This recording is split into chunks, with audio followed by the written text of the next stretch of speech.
Hello students, welcome to my YouTube channel lesson point. आज की इस वीडियो में हम इंपॉर्टेंट क्वेश्चंस करेंगे जो कि बेस्ड हैं theories of Piaget, Kohlberg and Vygotsky. तो स्टूडेंट्स, ये 30 क्वेश्चंस हैं जो कि बहुत ही ज्यादा मोस्ट इंपॉर्टेंट हैं इन तीनों थ्योरीज के। आप पूरे वीडियो को ध्यान से देखिएगा। आपको इंपॉर्टेंट क्वेश्चंस की ये सीरीज है। इसमें से आपको कुछ ना कुछ क्वेश्चंस तो जरूर मिल जाएंगे आपके एग्जाम्स में, गारंटी के साथ। तो आप इस पूरे वीडियो को ध्यान से देखिएगा। अब हम स्टार्ट करते हैं। यहाँ पे फर्स्ट क्वेश्चन जो है वो ये है, विच of the following implications can not B derived from Piaget theory of cognitive development. मतलब इस क्वेश्चन में ये पूछा गया है कि इनमें से जो इम्प्लीकेशंस कुछ दिए गए हैं, कौन सा डिराइव नहीं हुआ है पियाजेट की कॉग्निटिव डेवलपमेंट थ्योरी से। तो ऑप्शन नंबर ए है extent of individual differences. Option number B है sensitivity of children's readiness to learn. Option C है डिस्कवरी लर्निंग। ऑप्शन डी है नीड ऑफ वर्बल टीचिंग। तो आप जैसे कि कॉग्निटिव डेवलपमेंट थ्योरी हम पढ़ चुके हैं पियाजेट की, और जिन लोगों ने नहीं पढ़ी है उनको मैं इस वीडियो के डिस्क्रिप्शन में लिंक मिल जाएगी आपको, जिसमें पियाजेट की कॉग्निटिव डेवलपमेंट थ्योरी का पार्ट 1 एंड पार्ट 2 दोनों पार्ट्स को आप ध्यान से देखेंगे तो आपको पूरा कॉन्सेप्ट क्लियर हो जाएगा। एंड कोलबर्ग की जो मोरल डेवलपमेंट थ्योरी है उसका भी लिंक आपको मिल जाएगा, एंड बाइगोट्स की सोशल डेवलपमेंट थ्योरी। तो इन तीनों थ्योरीज की वीडियोस की लिंक आपको डिस्क्रिप्शन में मिल जाएगी। आप तीनों वीडियोस को ध्यान से देखने के बाद जब इस क्विज को अटेम्प्ट करेंगे तो आपको सारे क्वेश्चंस के आंसर आ जाएंगे। ओके, सो एबीसी तो नहीं है क्योंकि एबीसी तो तीनों ही कॉग्निटिव डेवलपमेंट थ्योरी के पार्ट है, लेकिन जो डी वाला जो एप्लीकेशन है वो नहीं है। तो इसका सही आंसर होगा D, need of verbal teaching. Okay, so option number D is correct. Okay, so अब हम नेक्स्ट क्वेश्चन अटेम्प्ट करेंगे। क्वेश्चन नंबर 2 जो है वो, as a teacher who firmly believes in social constructivist theory of Lev Vygotsky, which of the following methods would you prefer for assessing your students। मतलब एक teacher की तरह अगर आप वाइगोत्स्की की सोशल कंस्ट्रक्टिविस्ट थ्योरी में बिलीव करते हैं तो आप कौन सा मेथड प्रेफर करेंगे स्टूडेंट्स को असेस करने के लिए। तो ऑप्शन नंबर ए दिया हुआ है collaborative project, and option number B दिया हुआ है fact based recall question. Option C दे रखा है standardize test, and option D दे रखा है objective multiple type choice type questions. यानी कि आप कोलैबोरेटिव, यानी कि जो कोलैबोरेटिव लर्निंग होती है एक दूसरे के साथ ग्रुप बना के पढ़ने वाली, वो आप प्रेफर करेंगे, या फिर फैक्ट बेस्ड कोई रिकॉल क्वेश्चंस आप उनको दे देंगे, या फिर कोई स्टैंडर्डाइज टेस्ट देंगे आप उनको करने के लिए, या फिर एमसीक्यू टाइप की क्वेश्चंस देंगे।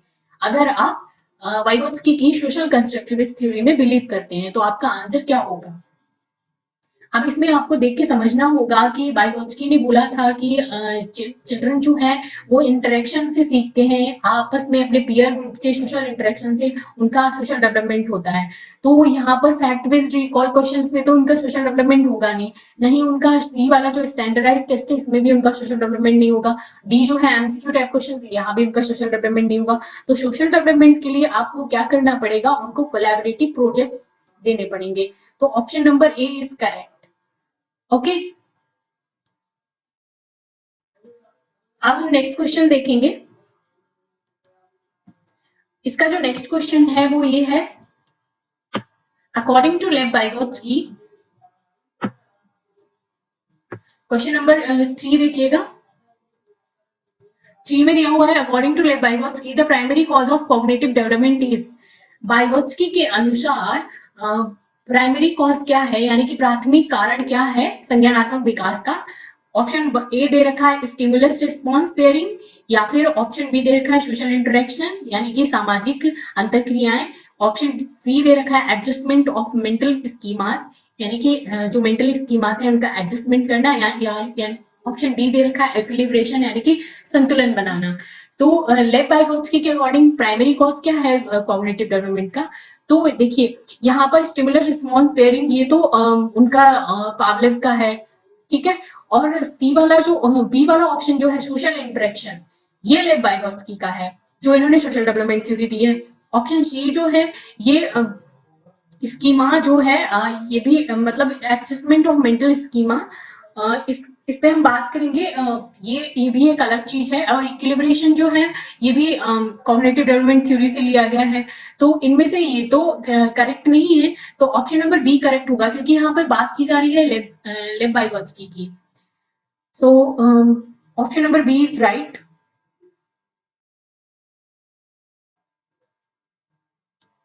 ओके, सो अब हम क्वेश्चन करेंगे fourth. In the context of Kohlberg's stages of moral reasoning, under which stage would the given typical response of a child fall? Your parents will be proud of you if you are honest. So you should be honest. मतलब ये Kohlberg की जो stages दी गई हैं, 6 stages दी गई हैं moral development theory की, तो इसमें ये कौन सी स्टेज के अंडर आता है ये वाला सेंटेंस? अगर आप अच्छा काम करते हैं, अगर आप ऑनेस्ट हैं, तो यदि आप ऑनेस्ट हैं तो आपके पेरेंट्स आप पर क्या है, प्राउड फील करेंगे. So you should be honest, तो आपको ऑनेस्ट होना चाहिए. ठीक है, तो ये कौन सी स्टेज के अंडर आती है ये हमें बताना है. तो ऑप्शंस देखते हैं हम. डायरेक्ट ओरिएंटेशन, या फिर पनिशमेंट ऑबिडियंस ओरिएंटेशन, या फिर सी गुड गर्ल या गुड बॉय ओरिएंटेशन, या फिर लॉ एंड ऑर्डर ओरिएंटेशन. तो जैसा कि हमने कोलबर्ग की थ्योरी में हमने पढ़ा था, तो ऑप्शन नंबर ए जो सोशल कॉन्ट्रैक्ट ओरिएंटेशन है, ये हमारा आता है सोशल कॉन्ट्रैक्ट वाला स्टेज 6 में. तो यहाँ पर तो कुछ ऐसा दिया नहीं गया था. और ऑप्शन बी जो है पनिशमेंट ओबिडियंस ओरिएंटेशन, ये जो है हमारा लेवल 1 का है, यानी कि स्टेज 1 का है. ठीक है, और ऑप्शन सी जो है वो स्टेज 2 का है, यानी कि लेवल 1 का ही स्टेज 2 है, गुड गर्ल है good boy orientation.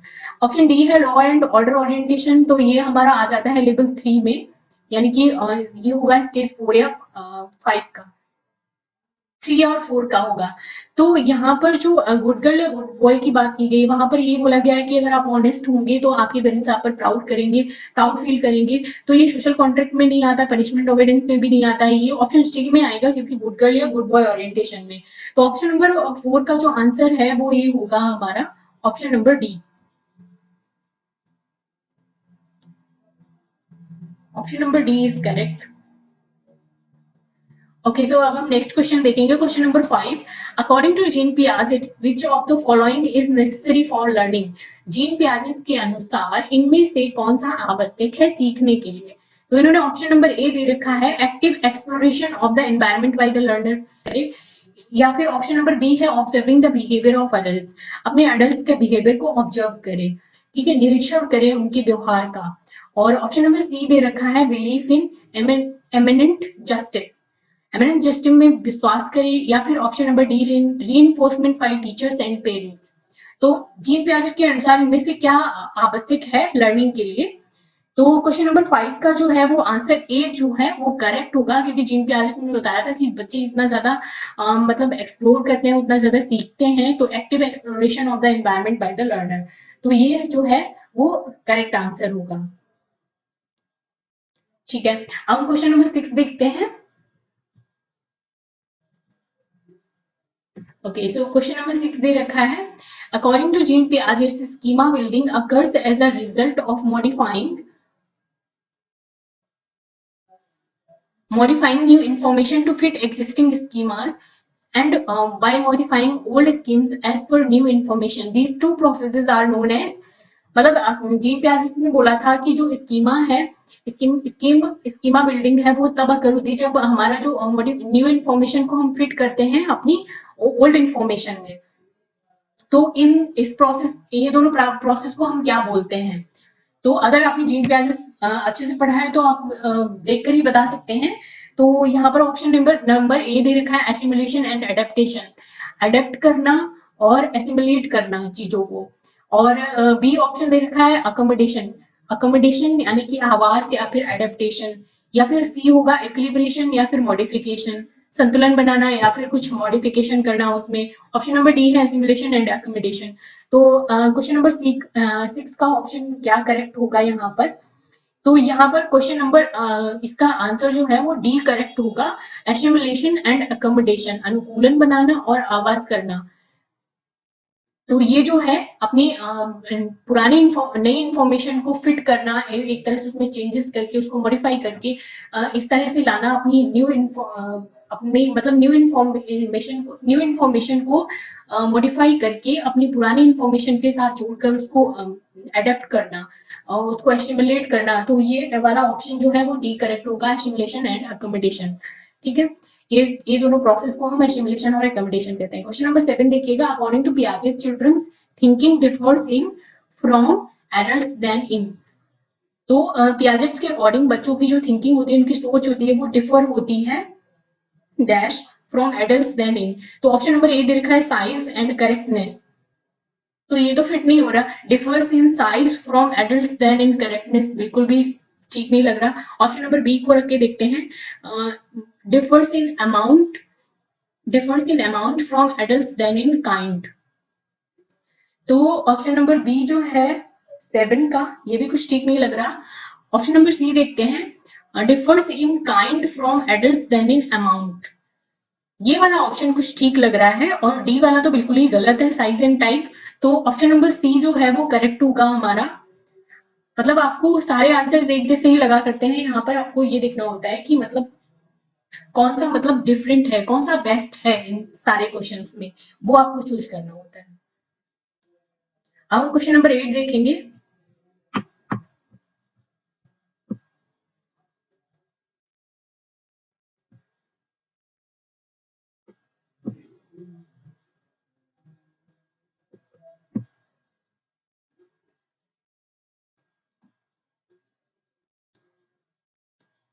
Okay, so question number 9 में देखिएगा, अकॉर्डिंग टू बाइगॉट्स्की चिल्ड्रन लर्न, बाइगॉट्स्की के अनुसार बच्चे सीखते हैं किससे, बाय मैचुरेशन, मैचुरेशन के द्वारा, यानी कि परिपक्वता के द्वारा। ऑप्शन नंबर बी है व्हेन रेनफोर्समेंट इज ऑफर्ड, जब उन्हें कोई रेनफोर्समेंट दिया जाता है। या फिर ऑप्शन सी बाय इमिटेशन, या फिर वो दूसरे को देखकर, मतलब उसके व्यवहार को देखकर इमिटेट करके, नकल करके सीखते हैं। या फिर option number D by interacting with adults and peers, या फिर वो एडल्ट्स और पीयर्स के साथ अंतर क्रिया करके सीखते हैं। तो बाइगोत्स्की के अनुसार इसमें से क्या सही है? तो आपने बाइगोत्स्की अगर सोशल डेवलपमेंट थ्योरी पढ़ी है, तो उसमें आपने देखा है इसमें मैचुरेशन की बात तो कहीं भी नहीं हुई है, ना ही यहाँ पर रीइंफोर्समेंट की बात की गई है, ना ही इमिटेशन की बात की। इन्होंने जो जोर दिया है वो उन्होंने इंटरेक्शन पे दिया है, एडल्ट्स के साथ, पीयर्स के साथ, या फिर सोसाइटी के साथ। तो ऑप्शन नंबर 9 का जो करेक्ट आंसर है वो डी होगा। ठीक है, सो ऑप्शन नंबर 9 का करेक्ट आंसर होगा डी।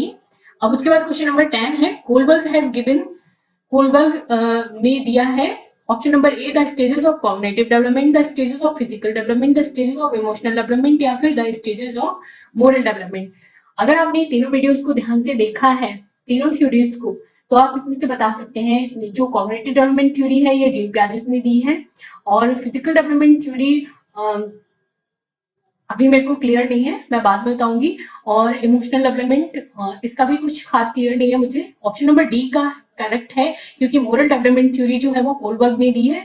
तो कोलबर्ग, तो ऑप्शन नंबर 10 का जो, सॉरी, क्वेश्चन नंबर 10 का जो आंसर होगा वो डी होगा, यानी कि the stages of moral development.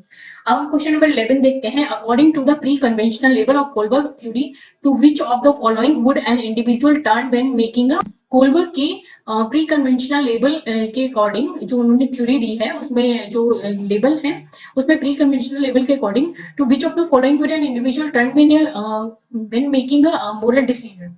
तो कोई इंडिविजुअल जब मोरल डिसीजन लेता है तो वो क्या मतलब टर्न करता है?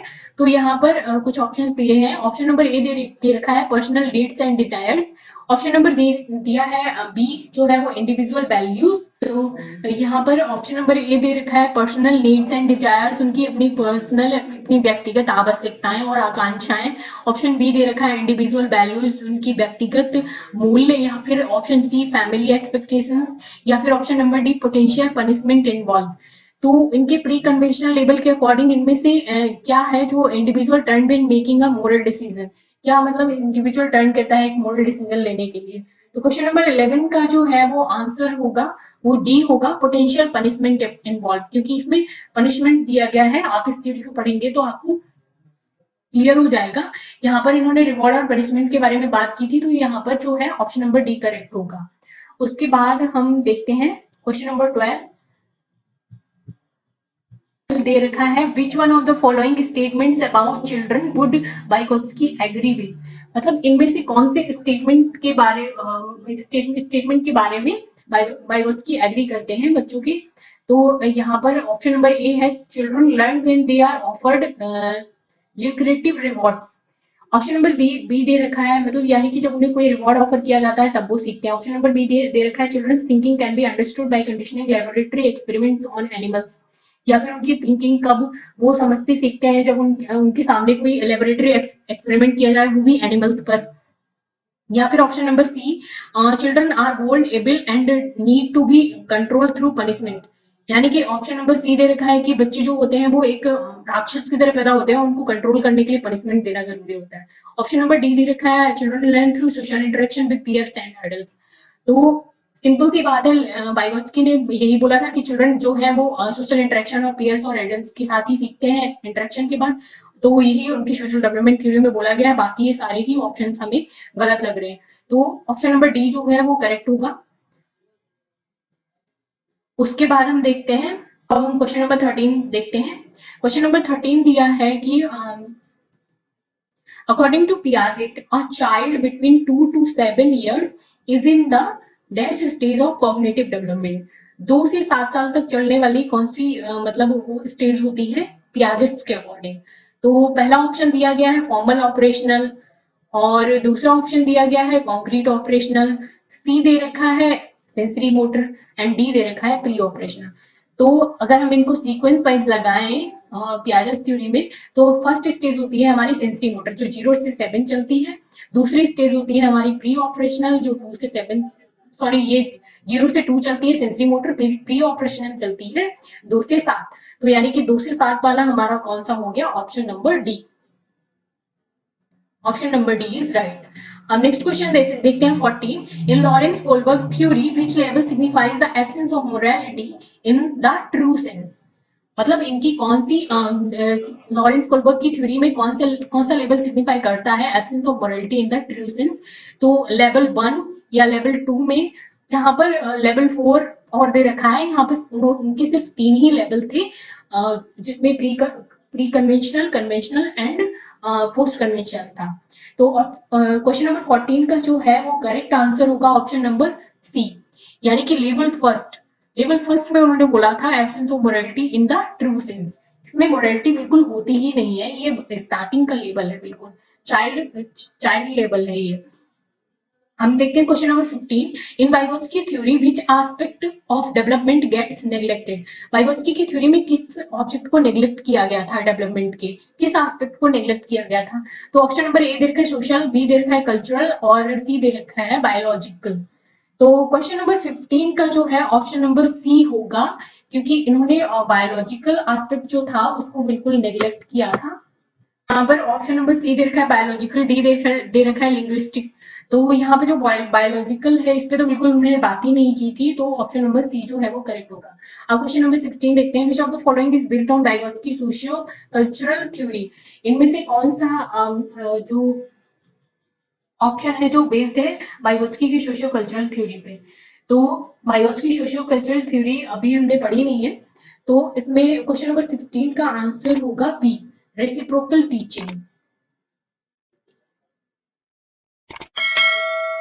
ओके, अब हम देखते हैं क्वेश्चन नंबर 17। सो क्वेश्चन नंबर 17 देखते हैं हम। क्वेश्चन नंबर 17 में दिया हुआ है Vygotsky emphasize the significance of the role played by which of the following factors in the learning of children। Vygotsky ने क्या मतलब किस पे emphasize किया था significance of the role played by the which of the following factors in the learning of children। तो इसमें option number ए दे रखा है मोरल, बी दे रखा है फिजिकल, सी दे रखा है सोशल, एंड डी दे रखा है हेरिडिटरी। तो यहाँ पर वाइगोत्स्की ने मोरल के बारे में बात नहीं की थी, फिजिकल के बारे में बात नहीं की थी, इन्होंने सोशल के बारे में बात की थी, और हेरिडिटरी के बारे में इन्होंने बिल्कुल भी बात नहीं की थी। तो ऑप्शन नंबर सी जो है वो करेक्ट होगा, वाइगोत्स्की ने सोशल डेवलपमेंट के बारे में बात की थी। तो क्वेश्चन नंबर 17 का आंसर जो है वो सी करेक्ट है। अब क्वेश्चन नंबर 18 देखते हैं हम। Teacher makes use of variety of task to get to the different learning styles of her learners she influenced by. मतलब एक टीचर जो है वो बहुत वैरायटी ऑफ टास्क यूज करती है, डिफरेंट लर्निंग स्टाइल्स यूज करती है अपने लर्नर्स के लिए, तो वो क्या इन्फ्लुएंस कर रही है, गार्डनर्स मल्टीपल इंटेलिजेंस थ्योरी, या वाइगोत्स्की सोशियो कल्चरल थ्योरी, या फिर पियाजेस कॉग्निटिव डेवलपमेंट थ्योरी, या फिर कोलबर्ग्स मोरल डेवलपमेंट थ्योरी। तो क्वेश्चन नंबर 18 का जो करेक्ट आंसर है वो ए होगा, मल्टीपल इंटेलिजेंस थ्योरी, क्योंकि वो वहां पर मल्टीपल यूज कर रही है, मल्टीपल वेराइटीज यूज कर रही है। तो यहाँ पर गार्डनर्स मल्टीपल इंटेलिजेंस थ्योरी जो है वो करेक्ट आंसर होगा। ओके, अब हम देखते हैं question number 19। According to Goldberg, a teacher can instill moral values in children by मतलब गोलबर्ग के अकॉर्डिंग एक टीचर जो है वो मोरल वैल्यूज बच्चों में किस तरह से ला सकता है। तो ऑप्शन नंबर ए है giving strict instructions on how to behave, या फिर option number B involving them in discussion on moral issues, या फिर option C laying clear rules of behaviour, या फिर option D giving importance to religious teachings. तो इनमें से कौन सा आंसर करेक्ट होगा? तो क्वेश्चन नंबर 19 का जो है वो आंसर बी करेक्ट होगा, involving them in discussion on moral issues. मतलब उनके साथ हम मोरल इश्यूज पर जब डिस्कस करेंगे तभी वो उनका मोरल डेवलपमेंट जो है वो होगा। तो मोरल वैल्यूज उनमें तभी आएंगी, और बाकी के ये सारे ही ऑप्शंस डिफरेंट लग रहे हैं, तो ये सही नहीं होंगे। ओके, तो अब हम देखते हैं क्वेश्चन नंबर 20। ये रहा हमारा क्वेश्चन नंबर 20। क्वेश्चन नंबर 20 में दिया हुआ है according to Piaget stages of cognitive development the sensory motor stage is associated with. Piaget के कॉग्निटिव डेवलपमेंट थ्योरी के अनुसार सेंसरी मोटर स्टेज जो है वो किसके साथ एसोसिएट होती है? तो ऑप्शन नंबर ए दे रखा है ability to solve problems in logical fashion, option B दे रखा है concern about social issues, and option C दे रखा है ability to interpret and analyse options, and option D दे रखा है imitation memory and mental representations. तो इनमें से सेंसरी मोटर स्टेज के अकॉर्डिंग कौन सा ऑप्शन सही होगा? पियाजेस की जो स्टेजेस दी है कॉग्निटिव डेवलपमेंट की। तो क्वेश्चन नंबर 20 का जो आंसर है वो आंसर ए करेक्ट होगा, मतलब जो ए है ऑप्शन नंबर डी करेक्ट होगा, imitation memory and mental representation. क्योंकि सेंसरी मोटर स्टेज में जो छोटे बच्चे हैं 0 से 2 वाले, वो लॉजिकल फैशन और सॉल्व प्रॉब्लम्स ये तो नहीं कर सकते, और सोशल इश्यूज पे भी वो बात नहीं कर सकते हैं, और एनालाइज और इंटरप्रिटेशन तो वो बिल्कुल भी नहीं कर सकते। हाँ, बस वो इमिटेट कर सकते हैं, कुछ अपनी मेमोरी में बना सकते हैं, मेंटल रिप्रेजेंटेशन कर सकते हैं। तो 20 का जो ऑप्शन है वो जो डी करेक्ट होगा।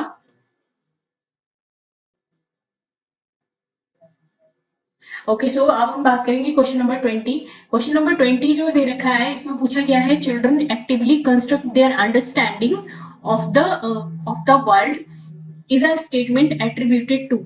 चिल्ड्रन एक्टिवली अपनी अंडरस्टैंडिंग को कंस्ट्रक्ट करते हैं, तो ये स्टेटमेंट किस एट्रीब्यूट को दिखाता है?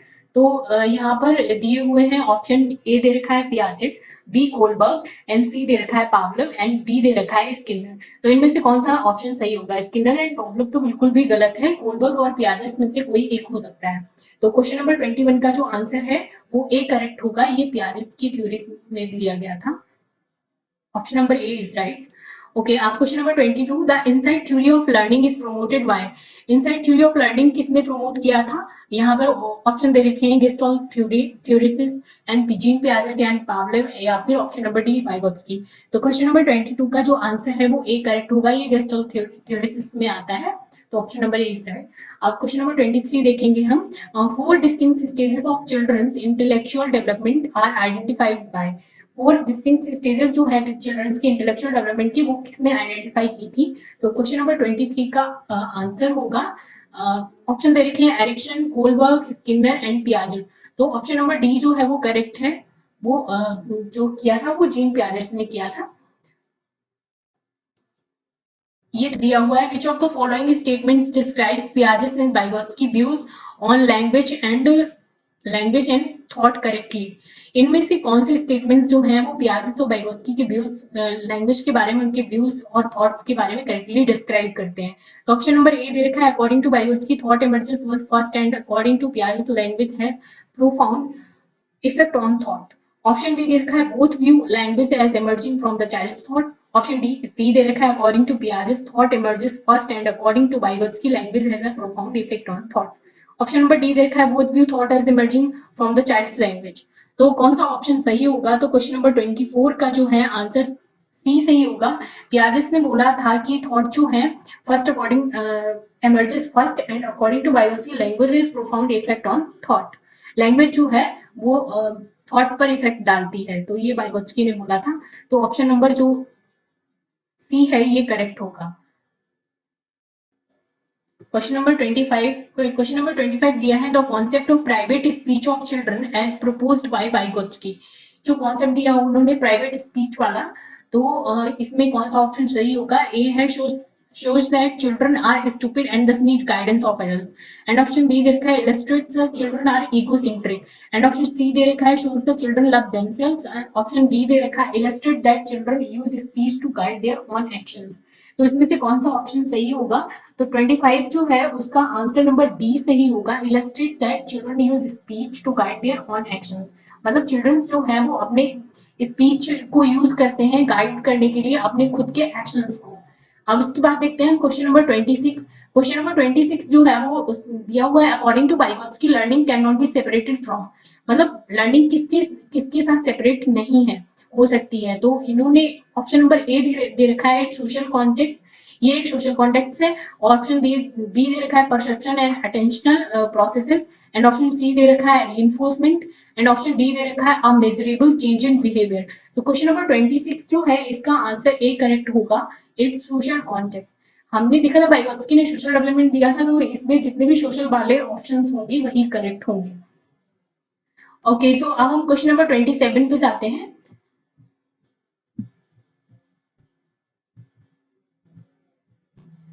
In a constructivist classroom as envisioned by Piaget and Vygotsky learning. तो इसका ऑप्शन नंबर ए दे रखा है is constructed by the students themselves who play an active role, and B is offering of reinforcement by the teacher, and C is it dictated by the teacher and the students are passive recipients of the same. And option number D दे रखा है happens by pairing of a stimulus and a response. तो stimulus response theory थी ये, या फिर is dictated by the teacher and students are passive recipients of the same, या फिर reinforcement by the teacher। तो यहाँ पर पियाजेट बाइगोत्स्की लर्निंग की बात हो रही है। क्वेश्चन नंबर 27 का जो है आंसर जो है वो सी सॉरी ए करेक्ट होगा, is constructed by the students themselves who play an active role. This is the right answer. Okay, our question number 28 दिया हुआ है, what is a major criticism of Kohlberg theory? Option number A, Kohlberg did not give clear-cut stages of moral development. Kohlberg proposed a theory without any empirical basis. या फिर Kohlberg proposed that moral reasoning is developmental. या option number D, Kohlberg did not account of cultural differences in moral reasoning of a man and woman. तो question number 28 का जो है option number D correct है। इसी पे इनको criticise किया गया था। Which one of the following statements are best summarizes by the relationship between development and learning as proposed by Vygotsky? तो क्वेश्चन नंबर 30 जो है इसका ऑप्शन जो है ए दे रखा है learning and development are parallel processes and development is synonymous with learning. And option number C दे रखा है development process lags behind the learning process. And option number D दे रखा है development is independent of learning. तो इस question number 30 का जो है आंसर है वो आंसर नंबर सी जो है वो करेक्ट होगा, development processes lags behind the learning process. तो ये थे 30 इंपॉर्टेंट क्वेश्चंस जो कि बहुत ही ज्यादा इंपॉर्टेंट है, तीनों थ्योरीज से लिए गए हैं। तो आप इन पूरे वीडियो को ध्यान से देख के और इन क्वेश्चंस को कर सकते हैं, या आपके लिए बहुत यूजफुल हो सकते हैं। Thank you so much.